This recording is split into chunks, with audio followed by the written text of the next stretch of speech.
आज हम क्वेश्चंस करेंगे जो हमने लास्ट 70 क्वेश्चंस कर दिए हुए हैं पॉलिटी के एमसीक्यूज के, उसके आगे से क्वेश्चंस करेंगे आज। नमस्कार दोस्तों, this is my new YouTube channel. Kindly subscribe the channel, hit the bell icon and also like the video. It will motivate me to bring new such informative videos. ये हमने 70 तक क्वेश्चंस ऑलरेडी कर चुके हैं। 71 से आज start करेंगे। MCQ based हैं और इसमें 71st वाला क्वेश्चन है, लिखा है the 9th schedule to the Indian constitution was added by. हमें पता है कि टोटल 8 शेड्यूल थे इनिशियली जब हमारा देश आज़ाद हुआ और कॉन्स्टिट्यूशन बना, तो ओरिजिनली हमारे पास 8 शेड्यूल थे। तो जो 9वां शेड्यूल बना वो किस अमेंडमेंट में आया? तो इसका राइट आंसर है ए पार्ट, फर्स्ट अमेंडमेंट में आया 9th शेड्यूल। फिर अगला क्वेश्चन है a bill pass by the parliament has to be signed by. अब कोई भी बिल बनता है या कोई लॉ बनता है तो सबसे पहले वो लोकसभा राज्यसभा में मेजोरिटी से पास होता है। फिर वो पास होने के बाद में वो क्या होता है कि उसको साइन करवाने पड़ते हैं, किसके? प्रेसिडेंट के। तो जब तक वो प्रेसिडेंट से साइन नहीं होते तब तक वो एक प्रॉपर लॉ नहीं बनता। तो इसका आंसर है 72 का बी पार्ट। अगला क्वेश्चन है how many times a person can be elected as the president of India.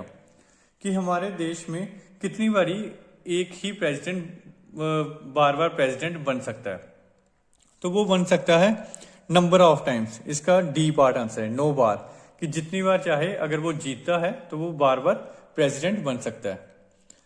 74th question, which of the following is not a language included in the 8th schedule of the constitution. आप लोगों ने schedules में 8 schedule में देखा होगा कि total 22 languages हैं उसमें। तो वो पूछ रहा है कि इसमें से कौन सी है लैंग्वेज जो उसमें 8 शेड्यूल में नहीं है। तो वो है English language. English language 8 schedule में नहीं है इंक्लूडेड। कोंकणी है, सिंधी है, कश्मीरी भी है। फिर अगला क्वेश्चन है कि how many members retire from Rajya Sabha every second year. कि हर 2 साल बाद में जो राज्यसभा से मेंबर रिटायर होते हैं वो कितने रिटायर होते हैं? तो वो होते हैं, इसका ए पार्ट 1/3। 1/3 जो पोर्शन है वो रिटायर होता रहता है हर 2 साल में राज्यसभा से। पर लोकसभा में ऐसा नहीं होता है, लोकसभा में 5 साल बाद ही रिटायर होते हैं। फिर इसमें भी हालांकि वो 6 साल का टर्म रहता है, लेकिन 1/3 हर 2-2 साल बाद वो रिटायर करते रहते हैं। अगला क्वेश्चन है in India what type of system follows. कि हमारे देश में किस तरह की पार्टी सिस्टम है? तो पहला ऑप्शन है 1 party system, bi party system, multi party system and 4th option है डी नन। तो हमारे देश में मल्टी पार्टी सिस्टम है, यानी कि यहाँ पे बहुत सारी पार्टीज हैं। अगला क्वेश्चन है who was the first deputy chairman of Rajya Sabha. कि फर्स्ट हमारे डिप्यूटी चेयरमैन कौन थे राज्यसभा के? तो इसका राइट आंसर है B part, SV. Krishnamurthy Rao was the first deputy chairman of Rajya Sabha. अगला क्वेश्चन है the legislature having 2 houses is known as. कह रहा है जहां पर 2 हाउसेज होते हैं उसको क्या बोला जाता है? तो उसको बोला जाता है बाई कैमरल, बी पार्ट इसका। फिर 79th वाला क्वेश्चन है democracy is a government of the people, by the people and for the people. जो ये वाली लाइन है ये किसने बोली है? तो आपकी जो ये वाली लाइन है इसका डी पार्ट, अब्राहम लिंकन जी ने ये वाली लाइन बोली थी कि डेमोक्रेसी होती है of the people, by the people and for the people. अगला क्वेश्चन है name the chairman of the committee on whose the recommendation panchayati raj system with 2 tier was introduce. कह रहा है कि दो टीयर सिस्टम जो पंचायती राज का है वो किसकी रिकमेंडेशन से हुआ था? तो वो हुआ था अशोक मेहता कमेटी की रिकमेंडेशन से। तो इसका आंसर बी पार्ट रहेगा। मैं साथ में ये भी बताना चाहूंगा आपको कि अभी हमारे देश में 3 टीयर सिस्टम चलता है और वो चलता है बलवंत राय मेहता कमेटी की रिकमेंडेशन से। और साथ में ये भी मैं आप लोगों को बताना चाहूंगा कि हमारे देश में जो सबसे पहले पंचायती राज आया था वो आया था राजस्थान में। ये भी आप नोट डाउन कर लीजिएगा। अगला क्वेश्चन है 81st, the first chairman of Rajya Sabha was, कि चेयरमैन कौन था राज्यसभा का। तो मैं आप लोगों को बता दूं, जो चेयरमैन होता है राज्यसभा का वही वाइस प्रेसिडेंट ऑफ इंडिया भी होता है। तो अगर आप लोगों को पता है कि first vice president of India कौन था, तो आप इसका आंसर भी इजिली बता सकते हो। तो इसका राइट आंसर है B part, doctor S Radhakrishnan was the first chairman of Rajya Sabha, और यही थे हमारे first vice president of India भी। Who was the first governor general of free India, तो हमारे फ्री इंडिया का फर्स्ट गवर्नर जनरल कौन था। तो आप लोगों को पता होगा कि इसका first governor general of free India था लॉर्ड माउंटबेटन। और अगर उसी के साथ ये पूछा जाए कि first governor general of free India Indian कौन था, तो इंडियन था सी राजा गोपालचारी, यानी ये। लेकिन इसका आंसर क्या है, बी पार्ट, लॉर्ड माउंटबेटन। फिर अगला क्वेश्चन है, in which state the EVMs were first time used in the general election entire state to the assembly. कह रहा है कि ईवीएम सबसे पहले किस स्टेट में हमारे जनरल इलेक्शन में यूज हुआ था। तो इसका राइट आंसर है आपका सी पार्ट, गोवा में। और आप लोगों को ईवीएम की फुल फॉर्म भी पता होनी चाहिए, मुझे बताना कमेंट सेक्शन में कि जो ईवीएम में ई है इसके फुल फॉर्म क्या होती है।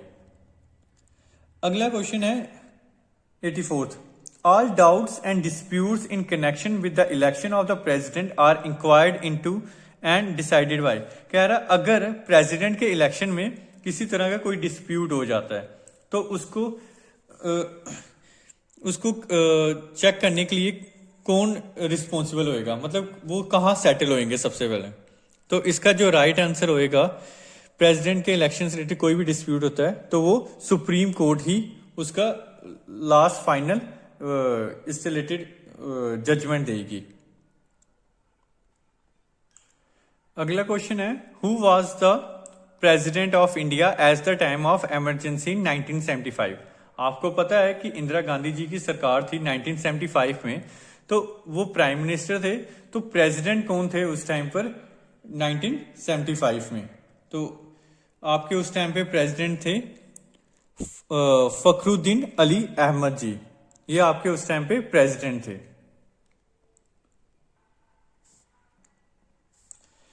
President of India belongs to which of the following. कह रहा है कि प्रेसिडेंट ऑफ इंडिया इनमें से किसके साथ बिलोंग करते हैं, लोकसभा के साथ करते हैं, राज्यसभा के साथ, पार्लियामेंट के साथ, या काउंसिल ऑफ मिनिस्टर के साथ। तो इसका राइट आंसर है पार्लियामेंट के साथ।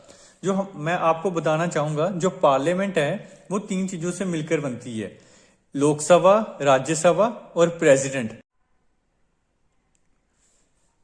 मैं आप लोगों को बता दूं कि जो पार्लियामेंट है वो प्रेसिडेंट, लोकसभा और राज्यसभा इन तीनों से मिलकर बनती है पार्लियामेंट। फिर अगला क्वेश्चन है, which of the following amendment is also known as the mini constitution of India. Important question है ये कि मिनी कॉन्स्टिट्यूशन हमारे देश में किस अमेंडमेंट को बोलते हैं। तो इसका जो राइट आंसर है वो है बी पार्ट, 42nd अमेंडमेंट को हम बोलते हैं मिनी कॉन्स्टिट्यूशन ऑफ इंडिया भी। फिर अगला क्वेश्चन है कि which one of the method is used for the election of the vice president of India। अभी जो लेटेस्ट अग्निवीर के एग्जाम हुए थे हमारे जो जनवरी में हुए थे, जनवरी 15 को, उसमें ये क्वेश्चन भी आया गया था कि वाइस प्रेसिडेंट के इलेक्शन में कौन सा मेथड यूज करते हैं। तो इसका राइट आंसर है इलेक्टोरल कॉलेज। तो वाइस प्रेसिडेंट के इलेक्शन में भी इलेक्टोरल कॉलेज यूज होता है मेथड, तो जब प्रेसिडेंट का भी इलेक्शन होता है उस टाइम पे भी इलेक्टोरल कॉलेज ही मेथड यूज होता है। तो इसमें से कोई भी आए तो आपने उसका राइट आंसर इलेक्टोरल कॉलेज ही टिक करना है। अगला क्वेश्चन है, who among the following administers to the oath of office to the vice president of India.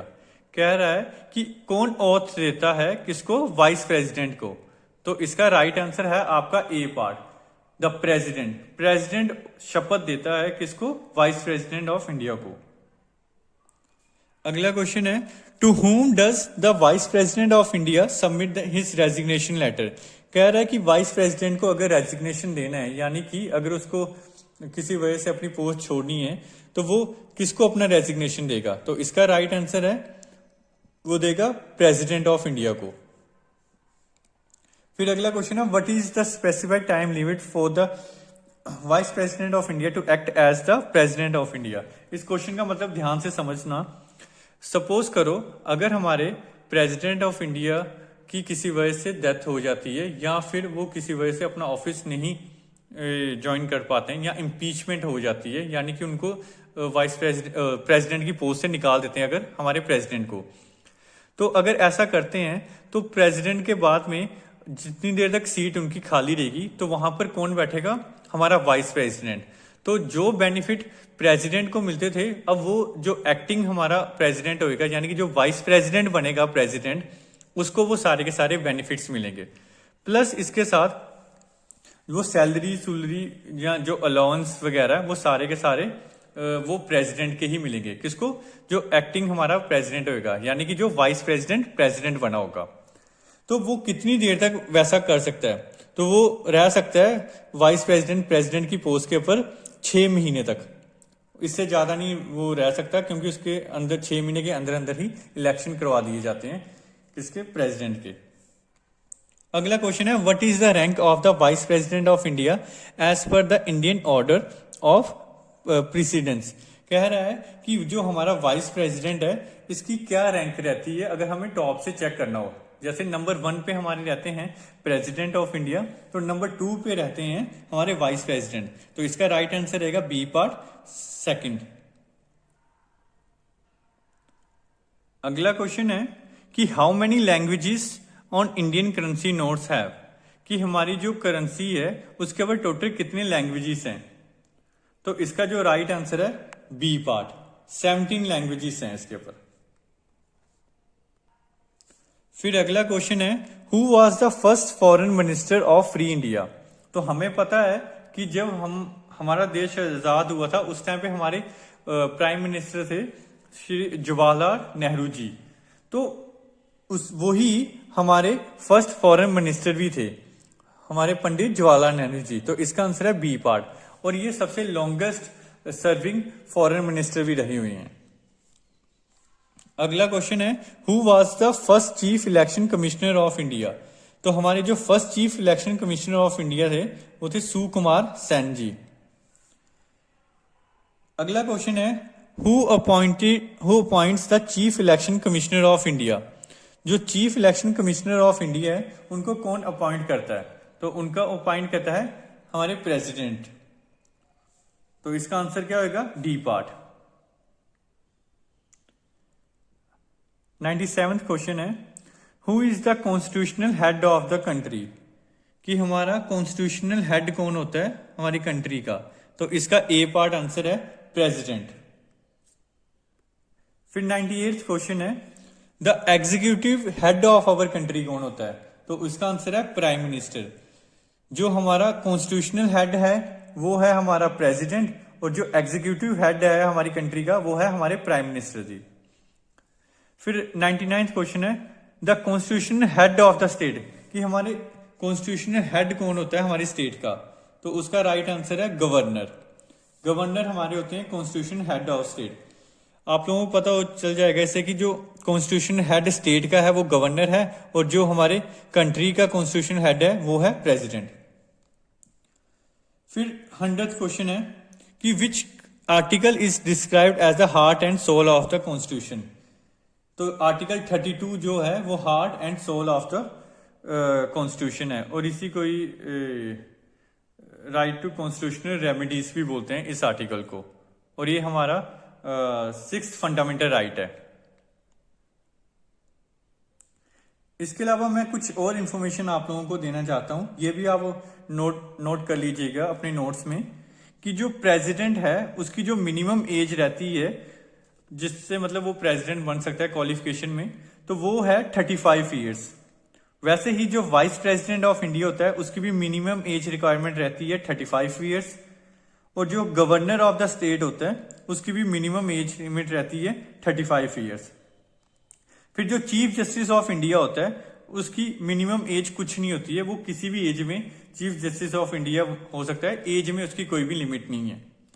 Lok Sabha के स्पीकर की मिनिमम एज रहती है 25 ईयर्स, कि ये कम से कम 25 साल का वो होना चाहिए तभी वो लोकसभा का स्पीकर बन सकता है। और जो मेंबर ऑफ राज्यसभा है कि जो एमपीज राज्यसभा में होते हैं उनकी मिनिमम एज रिक्वायरमेंट 30 ईयर्स रहती है।